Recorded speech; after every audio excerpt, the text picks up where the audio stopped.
వైనాడ్లో విషాదానికి కారణమైన ప్రదేశానికి ఎన్టీవీ బృందం 12 కిలోమీటర్లు అడవిలో నడుచుకుంటూ వెళ్లింది. ఇంతటి విధ్వంసానికి అసలు ఎక్కడి నుంచి ప్రారంభం జరిగింది? దాదాపు 86,000 చదరపు మీటర్ల భూభాగం జారి పడిపోయినట్లుగా ఇస్రో అంచనా వేసింది. సముద్ర మట్టానికి 1550 మీటర్ల ఎత్తులో ఈ కొండ చర్యలు విరిగిపడ్డాయి. పచ్చని పల్లెలపై కొండలు సమాధి చేశాయి. మరింత సమాచారం అక్కడి నుంచి మా ప్రతినిధి కార్తీక్ అందిస్తారు. వాయనాడ్ విధ్వంసానికి ప్రధాన కారణం ఎక్కడైతే బీజం పడిందో ప్రస్తుతం ఆ ప్రాంతంలోనూ దాదాపు 16 కిలోమీటర్ల పాటు కూడా ఎన్టీవీ టీం నడుచుకుంటూ వచ్చి మరి ఏదైతే ఘటనకు ఇంతటి విలయానికి ఇంతటి ఘోరానికి కారణమైనటువంటి ప్రకృతి విపత్తుకు కారణమైనటువంటి ప్రదేశాన్ని మీకు చూపించబోతున్నాం. దాదాపు 320 మంది ప్రాణాలు తీసినటువంటి ఈ యొక్క ఘటనకి ప్రధాన కారణం ఇక్కడ మనం చూస్తున్నటువంటి ఈ ప్రాంతమే. ఇక్కడే ఏదైతే మొత్తం కూడా ముండక్కై పైన ఉన్నటువంటి ఈ పశ్చిమ కనుమల్లో నుంచే పెద్ద ఎత్తున మొత్తం పైన ఉన్నటువంటి మొత్తం కూడా రాళ్లన్నీ కూడా కొండ చర్యలన్నీ కూడా బండరాళ్ళన్నీ కూడా ఒక్కసారిగా కూడా దొల్లుకుంటూ రావడం కూడా జరిగింది. ఒక్కసారిగా పైన ఉన్నటువంటి మొత్తం కూడా ఒక్కసారిగా కిందకి రావడంతో అత్యంత దారుణమైనటువంటి పరిస్థితులు అనేది కూడా మీకు ఇక్కడ మొత్తం కూడా కింద కూడా నెలకొందని చెప్పాలి. దాదాపు 86,000 చదరపు కిలోమీటర్ల భూభాగం మొత్తం కూడా అక్కడ పైనుంచి కూడా జారి పడిపోయినట్టుగా కూడా ఈ ఏదైతే నిన్న సాయంత్రమే ఏదైతే ఇస్రోకి చెందినటువంటి కార్టోసాట్ 3 కూడా చెప్పడం కూడా జరిగింది. అత్యాధునిక ఉపగ్రహాలు పూర్తి స్థాయిలో ఆ యొక్క శాటిలైట్ చిత్రాలను కూడా నిన్న విడుదల చేసినటువంటి ఆ ప్రాంతంలోనే మనం ప్రస్తుతం ఉన్నాం.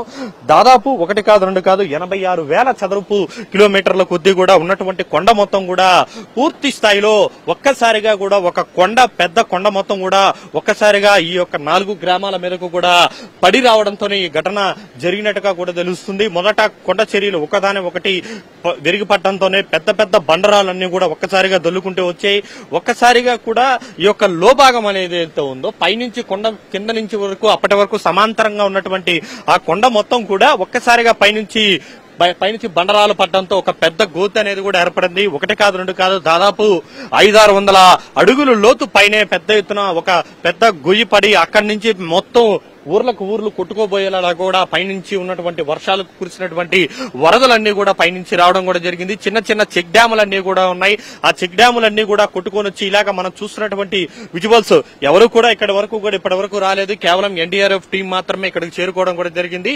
అయితే ఇక్కడ ఏం జరిగింది అనే దాన్ని మీకు అసలు కళ్ళకు కట్టినట్టు చూపించేటువంటి ప్రయత్నం చేస్తాను. దాదాపు 86,000 చదరపు కిలోమీటర్ల మొత్తం ఒక కొండ ఒక్కసారిగా ఒక మీద పడితే ఎలాగుంటుందనే దానికి ఎంతటి విలయానికి కారణమైందనేది కూడా మనకు తెలుసు. దీనికి అంతటికి కారణం కూడా ఈ యొక్క భారీ కొండలే అని చెప్పాలి. మొత్తం ఏదైతే పశ్చిమ కనుమలు అత్యంత అందంగా ఉండేటువంటి ఈ ప్రాంతంలోనే ఈ ఘటన జరిగిందనే చెప్పాలి. ఎందుకంటే కింద నుంచి పైనుంచి చూసుకుంటే దాదాపు ఒక 1/2 కిలోమీటర్ మేర పైనుంచి కొండ పైనుంచి మొత్తం కొండంతా కూడా ఒక్కసారిగా జారి కింద పడిపోయిందని చెప్పాలి.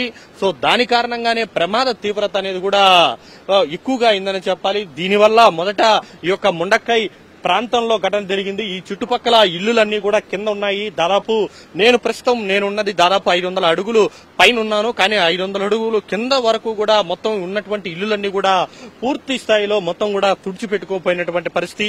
ఎవరు కూడా ఇప్పటి వరకు కూడా ఇక్కడికి చేరుకోలేదు. కేవలం ఎన్డీఆర్ఎఫ్ సిబ్బంది మాత్రమే ఇక్కడ ఉన్నటువంటి పరిస్థితి. సో ఇలాంటి ప్రాంతంలోనే ఉందని చెప్పాలి. ఇక్కడ ఒక చెక్ డ్యామ్ అనేది కూడా ఉంది. దాంట్లో ఉన్నటువంటి నీళ్లు కూడా దానికి తోడవడంతో ఒక్కసారిగా ఆ యొక్క ఉధృతి అనేది పెరగడంతోనే ఈ యొక్క ప్రమాద తీవ్రత అనేది పెరిగిందనే చెప్పాలి.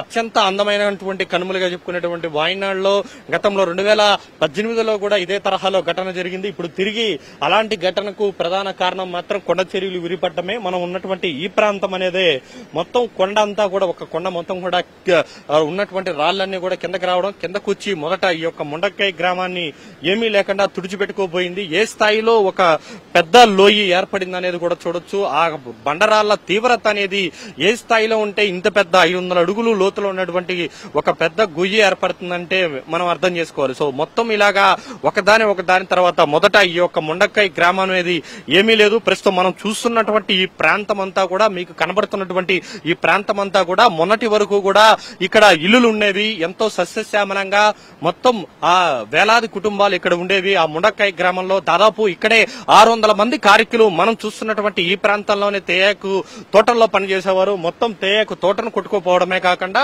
మొత్తం ఊరినంతా కూడా ఊడ్చిపెట్టుకుని పోయి నేరుగా చురల్మల గ్రామంలో మీద పట్టడం కూడా జరిగింది. అక్కడ ఆ గ్రామాన్ని మొత్తం కూడా తుడిచిపెట్టుకుని పోయింది. అటు తర్వాత అత్తమల వరకు కూడా వెళ్ళింది. దాని తర్వాత మరొక గ్రామం, ఇలా 4 గ్రామాలను ఆ పైనుంచి పడినటువంటి కొండ యొక్క తీవ్రతకు మొత్తం కూడా ఒక్కసారిగా కుప్పకూలిపోయినటువంటి పరిస్థితి. దీని కారణంగానే ఇంతటి పెను విషాదం అనేది కూడా సంభవించిందని చెప్పాలి. ఇప్పటికీ కూడా ఎన్డీఆర్ఎఫ్ సిబ్బంది పూర్తి స్థాయిలో కింది స్థాయిలోకి వరకు కూడా చేరుకోలేదని చెప్పాలి. సో ఇలాంటి పరిస్థితుల్లో పూర్తి స్థాయిలో ఏదైతే సహాయ చర్యలు చేయడానికి మాత్రం ఏర్పాట్లు అయితే చురుగ్గా సాగుతున్నాయి.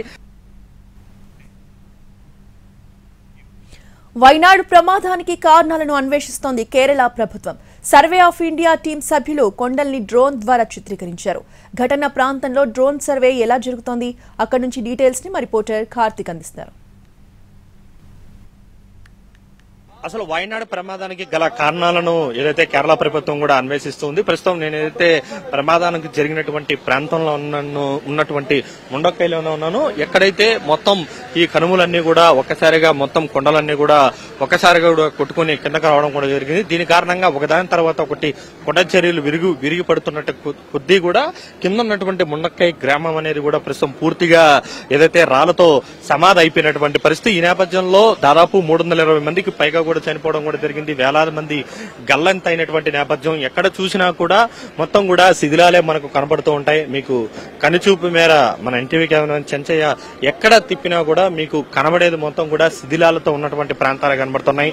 రెస్క్యూ ఆపరేషన్ కూడా కొనసాగుతుంది. మరొక వైపు డ్రోన్ అనేది కూడా ఎగరవేయడం కూడా జరిగింది. ప్రస్తుతం ఏదైతే ప్రమాదానికి గల కారణాలేంటి అనే దాన్ని ప్రభుత్వం కూడా పూర్తి స్థాయిలో పరిశీలన చేస్తుంది. దానికి సంబంధించినటువంటి అసలు ఏం జరిగింది అసలు అనే దాన్ని కూడా గుర్తించే పనిలో కూడా పట్టారు. ఈ నేపథ్యంలోనే డ్రోన్ అనేది కూడా పూర్తి స్థాయిలో ఏదైతే ఘటన జరిగినటువంటి ప్రాంతానికి వెళ్లి ఆ కనుమల్ని మొత్తాన్ని కూడా రికార్డ్ చేస్తూ ఉంది. సో ప్రస్తుతానికి ఆ పనుల్లో పూర్తి స్థాయిలో ఇక్కడ ఉన్నటువంటి వారందరూ కూడా ఇక్కడ ఉన్నటువంటి సర్వే ఆఫ్ ఇండియాకి సంబంధించినటువంటి అధికారులు కావచ్చు, సిబ్బంది కావచ్చు, పూర్తి స్థాయిలో అందరూ కూడా నిమగ్నమై ఉన్నారు. అందరూ కూడా డ్రోన్ ఆపరేట్ చేస్తూ కూడా ఎక్కడ ఆ ప్రమాదానికి గల కారణం ఎక్కడ మొదలైంది అనే దాని మీద కూడా మొత్తం కొండలన్నింటినీ కూడా డ్రోన్లతో పూర్తి స్థాయిలో మొత్తం కూడా విజువల్స్ రూపంలో సేకరించి వాటన్నింటినీ కూడా క్రోడీకరించే పనిలో పడ్డారు. ఎందుకంటే భవిష్యత్తులో అలాంటి ఇబ్బందులు రాకుండా ఉండాలంటే మాత్రం ఖచ్చితంగా డ్రోన్లు అవసరం అనేది కూడా ఉంటుంది కాబట్టి సో ఈ తరహా పరిస్థితులను కూడా చేయడానికి కూడా రెడీ అవుతున్నారని చెప్పుకోవచ్చు. ప్రస్తుతం ఆ సిబ్బంది డ్రోన్ ఎలా చేస్తున్నారనేది కూడా మనం విజువల్ మీకు చూపించే ప్రయత్నం చేస్తాం. సో పూర్తి స్థాయిలో డ్రోన్ ఆపరేటింగ్ అనేది కూడా జరుగుతుంది. డ్రోన్ అనేది కూడా సో వచ్చినటువంటి పరిస్థితి. సో ఇలాగా ఎక్కడ ఎలాంటి ఇబ్బందులు జరగకుండా ఉండేందుకు కూడా ఎక్కడ జరిగింది అసలు ప్రమాదానికి గల కారణాలేంటి ఇస్రో ఇప్పటికే కూడా కొన్ని ఇమేజెస్ అనేది శాటిలైట్ ఇమేజెస్ అనేది కూడా విడుదల చేసినటువంటి నేపథ్యంలో ఇక డ్రోన్ల సహాయంతో కూడా పూర్తి స్థాయిలో అసలు ఘటనకు కారణం ఏంటనేది కనుక్కునే ప్రయత్నం చేస్తున్నారు. ఎందుకంటే భవిష్యత్తులో ఇలాంటి ప్రమాదాలు జరగకుండా ఉండాలంటే మాత్రం ఇలాంటి ముందు జాగ్రత్తలు అవసరమైనటువంటి నేపథ్యంలోనే కేంద్ర ప్రభుత్వం నుంచి వచ్చినటువంటి ఆదేశాలతో పూర్తి స్థాయిలో కేరళ ప్రభుత్వం కావచ్చు, ఇక్కడ ఉన్నటువంటి అధికారులందరూ కూడా మొత్తాన్ని కూడా ఈ కనుమలను అన్నింటినీ కూడా మొత్తాన్ని ఈ కేరళలో ఈ వయనాడులో ఉన్నటువంటి మొత్తం ఘటన జరిగినటువంటి ఆ ప్రాంతం ముండక్కై ప్రాంతంతో పాటు చుట్టుపక్కల ఉన్నటువంటి కొండలు మొత్తాన్ని కూడా విజువల్స్ రూపంలో చిత్రీకరించి అసలు ప్రమాదానికి ఏ విధంగా ఎక్కడి నుంచి మొదలైందని అనేది కూడా వీటన్నిటినీ కూడా వీడియోల రూపంలో సిద్ధం చేసుకుని పూర్తి స్థాయిలో అన్వేషించడానికి మొదలు పెట్టారని చెప్పాలి.